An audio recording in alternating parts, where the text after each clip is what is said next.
And I want to go back to the beginning because I don't know if people remember, the PMO wouldn't even tell us where Trudeau had been vacationing, but it was your reporting that broke this story wide open. And what exactly did the Ethics Commissioner find that Trudeau did wrong?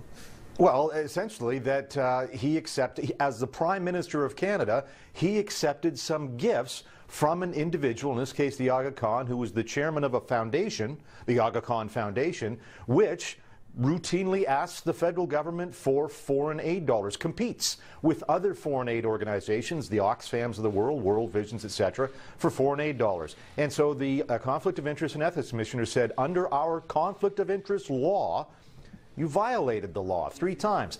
Plus, there was one other thing which seemed to me when we first started reporting this story last year was pretty obvious that he broke the law. It says in black and white in this law, you cannot, if you're the Prime Minister or a cabinet minister, you cannot fly on a private aircraft, no free flights. And the Prime Minister, by his own admission last January the 13th, said he took the AGA KHAN's private helicopter to get on and off the AGA KHAN's private island. So guilty on that charge as well. All right, Trudeau yesterday said he is sorry, but is that the end of it, David? He won't be facing any kind of punishment or sanctions? No, this is the weird thing about the Conflict of Interest Act. The worst that could have happened, he might have faced a couple $100 fine, but in this case, no fine at all. But the political price, I think there's going to be one to pay. Yesterday we saw the Conservatives and the New Democrats try to use this to say, once again, we have Liberals who came into office saying they were going to be above reproach on ethics.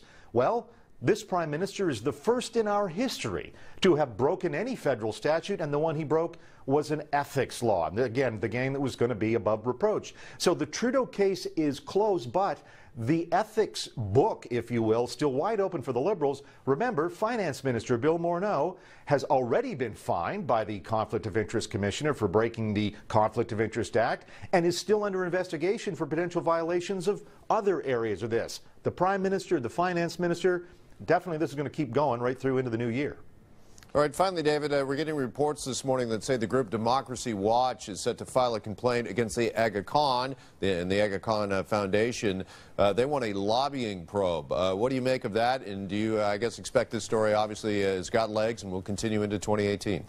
Yeah, I think it's really a political story right now. I don't see a role for the lobbying commission in this case. The Conflict of Interest Commissioner noted it was the AGA KHAN here. The AGA KHAN is not a registered lobbyist.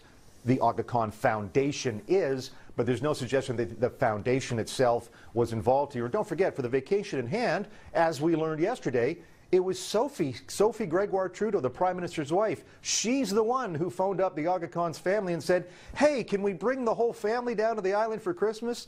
And they, of course, said yes. And so it was the Trudeaus who reached out for a gift. It was not the AGA KHAN or the AGA KHAN Foundation saying, here's a gift.